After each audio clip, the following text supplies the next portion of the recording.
உறுப்பினர் OS மணியன் அவர்கள். மாண்புமிகு பேரவைத் தலைவர் அவர்களே, ஜூன் மாதம் 12ஆம் தேதி மேட்டூர் அணை திறந்திருக்கப்பட வேண்டும். தண்ணி இல்லை, திறக்கப்பட முடியல.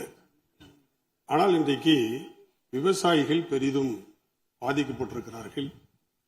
வாழ்வாதாரத்தை இழக்கக்கூடிய சூழல் ஏற்பட்டிருக்கிறது. விவசாய கூலி தொழிலாளர்களுக்கு வேலை வாய்ப்பு இல்லாத சூழல் ஏற்பட்டிருக்கிறது. கால்நடைகளுக்கு கூட வைக்கோல் தீவனம் இல்லாத சூழல் ஏற்பட்டிருக்கிறது. இதுபோன்ற நிலை ஏற்பட்ட பொழுது அனைத்து இந்திய அண்ணா திராவிட முன்னேற்ற கழக அரசில் அன்றைக்கு எங்களுடைய முதலமைச்சர் அவர்கள் அதற்கான அனைத்து நிவாரண நடவடிக்கைகளை மேற்கொண்டார்கள். அதை நீங்களும் செய்தர வேண்டும் என்று இந்த நேரத்தில் நான் கேட்டுக்கொள்ள விரும்புகிறேன். கவர்னர் உரை பக்கம் 38 10 தூண்களில் ஒன்று விவசாயம் என்று நீங்கள் அழகாக குறிப்பிட்டுள்ளீர்கள். விவசாயிகளுக்கு விவசாய கடனை தள்ளுபடி செய்வதற்கு உங்கள் அரசு 2 முறை அறிவிப்பு செய்திருக்கிறீர்கள். ஆனால் இந்த 2 முறை அறிவிப்புகளுமே விவசாயிகளுடைய கடனை அடைப்பதாக, அவருடைய கண்ணீரை துடைப்பதாக, துயரத்தை தீர்ப்பதாக அறவே இல்லை. உங்களுடைய தேர்தல் அறிக்கை அழகாக சொல்லுகிறது, விவசாயிகளுக்கு, குறு விவசாயிகளுக்கு, சிறு விவசாயிகளுக்கு அனைத்து கடனையும் தள்ளுபடி செய்வோம் என்று சொல்லியிருக்கிறீர்கள். இது காலம் தாழ்த்தி செய்யக்கூடிய ஒரு திட்டம் அல்ல. பல திட்டங்கள் நீங்கள் இன்னும் 3 மாசத்திலேயோ 6 மாசத்திலேயோ 1 வருஷத்துல கூட செய்யலாம். ஆனால் இது 30/6/2026 முன்பாக இந்த மாதம் தவணை தவறுகிறது. தவணை தவறுகிற விவசாயிகளுக்கு புதிய கடன் வழங்க கூட்டுறவு சட்டம் இடம் தரவில்லை. எனவே நீங்கள் இதில் உங்களுடைய பொருளாதார கஷ்டத்தை எல்லாம் ஒரு புறம் ஒதுக்கி வைத்துவிட்டு விவசாயிகளுடைய முழு கடனையும் சிறு விவசாயிகளுக்கு உங்கள் தேர்தல் வாக்குறுதியில் சொன்னது போல இந்த கடனை நீங்கள் தள்ளுபடி செய்ய வேண்டும் என்று நான் நேரத்தில் வற்புறுத்தி விவசாய பெருங்குடி மக்களின் சார்பிலே கேட்டுக்கொள்கிறேன். நீங்க 75,000 ரூபாயும் 35,000 ரூபாயும் அறிவிச்சிருக்கிறீங்க. இந்த 75,000 ரூபாய்ங்கிறது குறு விவசாயிகளுக்கு கூட திருப்தி இல்லை. ஏன்னு கேட்டீங்கன்னா, குறு விவசாயிகளுக்கு 93,000 ரூபாய் கடன் அனுமதிக்கப்பட்டிருக்கிறது. சிறு விவசாயிகளுக்கு 1,60,000 ரூபாய் கடன் அனுமதிக்கப்பட்டிருக்கிறது. இந்த கடனை 30/6க்குள் நாம் செலுத்தவில்லை என்றால் விவசாயிகளுக்கு அரசு ஏற்கனவே 8 மாதங்களுக்கு வட்டி தள்ளுபடி என்கிற சலுகை தந்திருக்கிறது. அந்த சலுகை காலம் தவறிவிடுகிறது. அப்படி தவறிவிடுகிற பொழுது இனி வட்டி கட்ட வேண்டிய நிர்பந்தம் ஏற்படும். இந்த கூட்டுறவு கடன் என்பது விவசாயிகளுக்கு கடந்த காலத்தில் கந்து வட்டி, கரண்ட் வட்டி, இது போன்ற வட்டிகளில் உட்பட்டு உயிர் நீத்த ஒரு கஷ்டமான சூழலில் இருந்து இந்த கூட்டுறவு கடன் ஏழை விவசாயிகளை காப்பாற்றியிருக்கிறது. மீண்டும் அந்த கந்து வட்டிக்கு போய்விடக்கூடாது விவசாயிகள் என்பதை இந்த அரசு கவனத்தில் எடுத்துக்கொள்ள வேண்டும் என்று சிறு விவசாயிகள் வாங்கியுள்ள கடனை அரசே ஏற்று அறிவிப்பு உடனடியாக செய்திட வேண்டும் என்று கேட்டுக்கொள்கிறேன். அதே போல இந்த ஜூன் 12 தண்ணீர் திறக்கப்படாத காரணத்தால் விவசாயிகளுக்கு மும்முனை மின்சாரம் வழங்கப்பட வேண்டும். எங்களுடைய ஆட்சியிலே நாங்கள் மும்முனை மின்சாரம் தாராளமாக 24 மணி நேரமும் வழங்கினோம். அப்பொழுதுதான் நிலத்தடி நீரை பயன்படுத்தி விவசாயம் செய்யக்கூடியவர்களுக்கு உதவியாக இருக்கும். அதிலே நீங்கள் செய்ய வேண்டும். இப்பொழுது எங்கே பார்த்தாலும் எப்பொழுது வேண்டுமானாலும் மின்தடை என்று இருக்கிறது.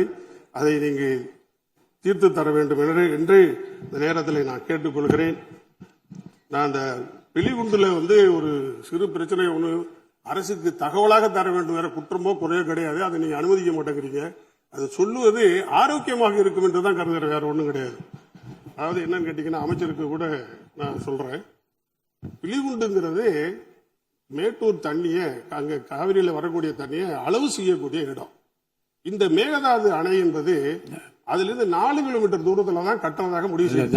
தயவுசெய்து பாருங்க, இப்ப பேச வேண்டாங்க. நீங்க இது தகவல் இல்ல இது என்னுடைய நேரத்துல நான் தகவலாக கிடையாது, செய்தி தான், இன்ஃபர்மேஷன் செய்தி தான். பாருங்க, இதுதான் நீங்க நீக்கிருங்க. அதாவதுங்க, வெளிகுண்டில் இருந்து கபினி 250 கிலோமீட்டர், கிளிகுண்டில் இருந்து கர்நாடக கிருஷ்ணராஜ சாகர் 200 கிலோமீட்டர். இந்த தூரம் தடை செய்யப்படாத நீர் பகுதி என்று இருக்கிறது. இந்த 250 கிலோமீட்டர்ல பெய்யக்கூடிய மழை இருக்கு இல்லையா, அதுதான் இந்த 177.25 60 டிஎம்சி தண்ணி இதன் மூலம் கிடைக்குதுன்னு சொல்லி தீர்ப்பு சொல்லியிருக்கு. அதை தடுக்கிறாங்க. நீங்க என்ன பண்ணலன்னா, இல்ல இருங்க, புதிய செய்தியோ அல்லது உதவிகரமாக இருக்கக்கூடிய செய்தியா இருந்தா மாண்புமிகு பொதுப்பணித்துறை அமைச்சர் அறையில பார்த்து நீங்க சொல்லுங்க, இப்படிலாம் இருக்குது, பயன்படுத்திக்கோங்க. அது சொல்லியாச்சு. ஏற்கனவே நீங்கள் சொல்லுகிற தகவல் எல்லாம் மாண்புமிகு பொதுப்பணி அமைச்சருக்கு நல்லா தெரியும். நீங்கள் சொல்லுகிற இந்த தகவல் ஏற்கனவே பொதுப்பணித்துறை அமைச்சருக்கு தெரியும். வேற அடுத்த சப்ஜெக்டுக்கு போங்க. நீங்க ஆளுநர் உரையை பத்தி 2 வார்த்தை சொல்லுங்க. ஆளுநர் உரையை பத்தி 2 வார்த்தை நன்றி தெரிவிச்சு சொல்லுங்க.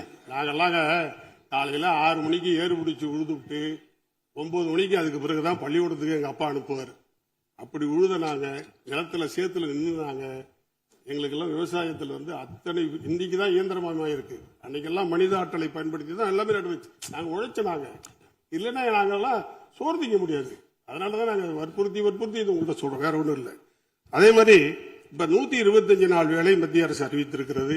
இந்த 125 நாள் வேலையே நிரந்தரமாக எல்லா இடங்களிலும் நீங்கள் தவிர்க்கப்படாமல் கிடைப்பதற்கு நடவடிக்கை எடுக்கணும் அப்படிங்கிறத நான் உங்கள்கிட்ட அன்போடு கேட்டுக்கொள்கிறேன்.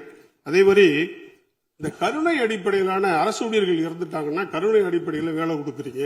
அது அரசு ஆணையில் இருக்கு. இது காலதாமதம் ஆகுது.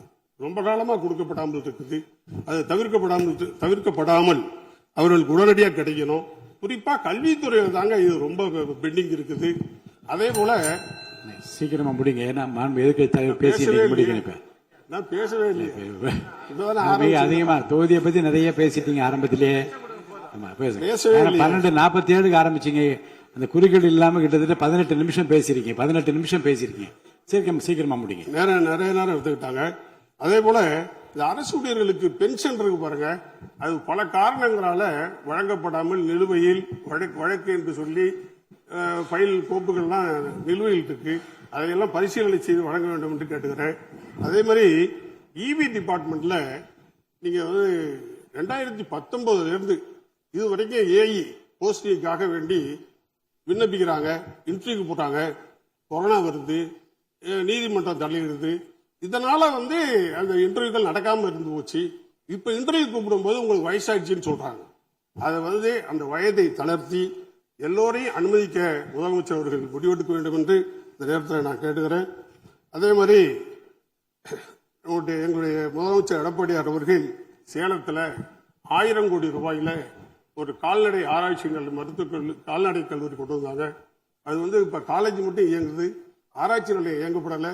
அது இயங்குச்சுன்னா ஆடு மாடு இது கலப்பினமாக கொண்டு 4 மடங்கு வருமானம் கிடைக்கிற அளவுக்கு ஒரு 10 கிலோ இருக்கிற ஆடு 40 கிலோ அளவுக்கு வரும்.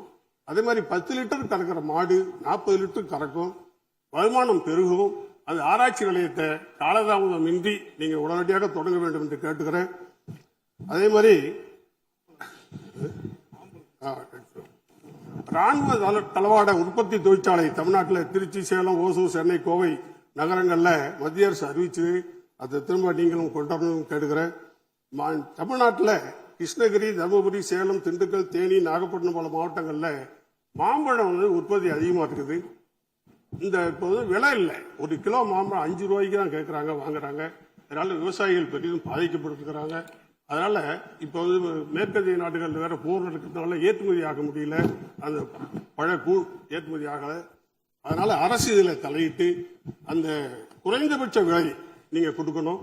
நாங்க கடந்த காலத்தில் இதுக்கான போராட்டம்லாம் நடத்தி இருக்கிறோம். அதை நீங்க மாம்பழத்திற்கு நல்ல விலை கிடைப்பதற்கான நடவடிக்கை எடுக்கணும் என்று கேட்டுக்கொள்கிறேன். அதே மாதிரி வட்டாட்சியர் அலுவலகத்தில் இப்போ நன்றி முடிங்க. எதிர்க்கட்சி தலைவர் பேசணும். நேரம் ஆக்கப்பூர்வம் செய்யும். ஒரே நிமிஷம். கேஸ் சிலிண்டர் குடும்ப அட்டை கேட்கிறவங்கள்ட்ட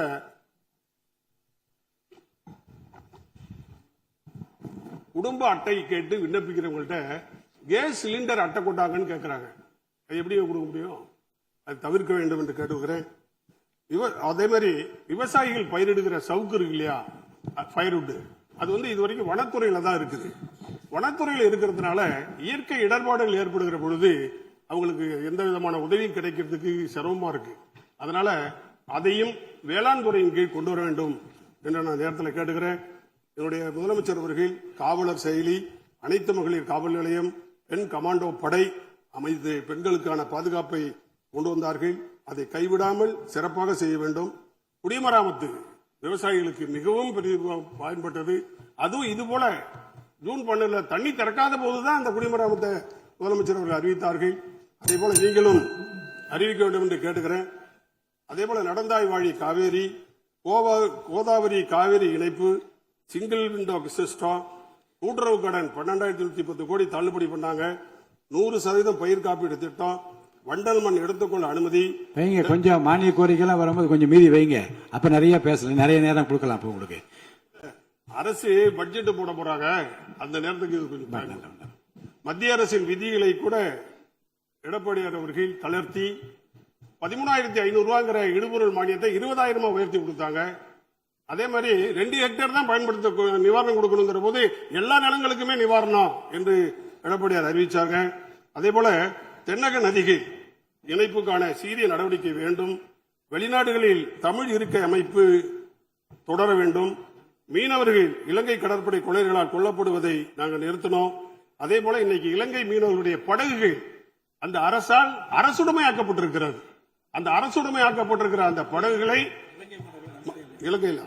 இலங்கையில மீனவர்கள், நம்முடைய தமிழ்நாட்டு மீனவர்களுடைய படகுகள் அங்க கைப்பற்றப்பட்ட பிறகு அரசுடைமையாக்கிற சட்டத்தை கொண்டு வந்தாங்க. அது மத்திய அரசோடு பேசி அதை நீங்கள் திரும்ப பெற வேண்டும் என்று நேரத்தில் கேட்டுக்கிறேன். மாண்புமிகு ஒரே ஒரு எதிர்கட்சி தலைவர் நன்றி சொல்லி முடிங்க. முடிச்சார். கடல் நீர் நிலத்திற்குள்ளே வராமலும் நன்னீர் கடலுக்குள்ளே போகாமலும் தடுப்பதற்காக புரட்சித் தலைவர் அம்மா அவர்கள் 1,560 கோடி நிதி ஒதுக்கினார்கள். ஆசிய வளர்ச்சி வங்கி நிதியோடு முதல் கட்ட பணிகள் நடந்தது. அதுல எங்கள் ஊர் மாவட்டத்தில் மட்டும் 5 ஆறுகள் எடுத்துக் கொள்ளப்பட்டிருக்கிறது. முள்ளியாறு என்கிற ஒரு ஆறு மட்டும் தவிர்க்கப்பட்டு விட்டது. அதை நீங்கள் இந்த ஆட்சியில் எடுத்துக்கொள்ள வேண்டும் என்று நேரத்தில் கேட்டுக்கொள்ள விரும்புகிறேன். அதே போல நாகப்பட்டினத்தில் சிபிசிஎல் 40,000 கோடி ரூபாயில பிரதமர் அவர்கள் திட்டத்தை தொடங்கி வைத்தார்கள். அந்த விழாவில் நானும் கலந்துகிட்டேன்.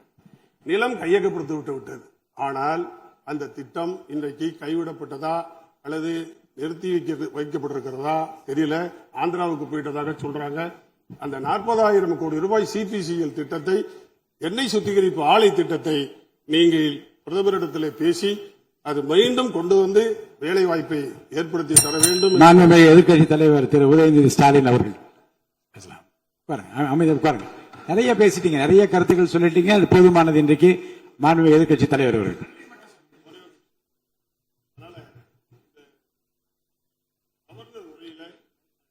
தேடி தேடி பார்க்கிறோம். எந்த ஒரு தொலைநோக்கு திட்டமும் கண்ணுக்கே தெரியல. ஒரு கால் நீரான திட்டம்.